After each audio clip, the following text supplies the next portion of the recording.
Hello guys, ഇന്നൊരു തട്ടിക്കൂട്ട് പെട്ടെന്നുള്ളൊരു get ready with me ആട്ടോ. കാരണം അനിയത്തി അവിടെ നിന്ന് വിളിച്ചിട്ടുണ്ട്, എത്രയും പെട്ടെന്ന് വരണം, ഇല്ലേ പിന്നെ അവളെ കൂട്ടാൻ വരണ്ട, അവൾ നാട്ടിലേക്കേ വരില്ല എന്ന് പറഞ്ഞ് വിളിച്ചിട്ടുണ്ട്. അപ്പോൾ പിന്നെ എത്രയും പെട്ടെന്ന് പോയി സഹോദരീനെ കൂട്ടിയിട്ട് വരണം. അങ്ങനെ ഒരുപാട് പേരൊന്നും പോകണില്ല, ലിമിറ്റഡ് ആളുകൾ ഇത്തവണ പോകണുള്ളൂ കേട്ടോ.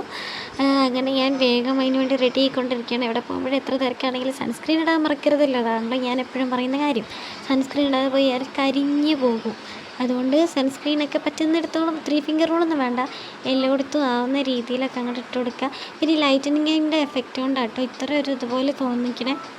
അതിൻ്റെ ഇടയ്ക്ക് എൻ്റെ അമ്മ കാണാൻ നല്ല ഭംഗിയുള്ളൊരു മാങ്ങ കൊണ്ട് തന്നു, പക്ഷേ അത് ഒടുക്കത്തെ പുളിപ്പ്, എൻ്റെ പല്ലടക്കം കൊച്ചി പോകുന്ന അവസ്ഥയിലുള്ള പുളിപ്പായിരുന്നു ഗൈസ്. പിന്നെ ഞാനത് തൊട്ട് നോക്കാനേ പോയില്ല.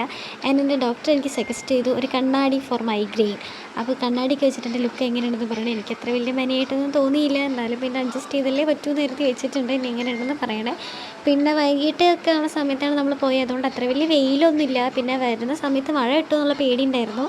വേറെ പ്രത്യേകിച്ച് അങ്ങനെ ടെൻഷൻ കാര്യങ്ങളൊന്നുമില്ല. അപ്പോൾ ഞങ്ങൾ എന്തായാലും പോയിട്ട് അവളെ കൂട്ടിയിട്ട് വരാം കേട്ടോ.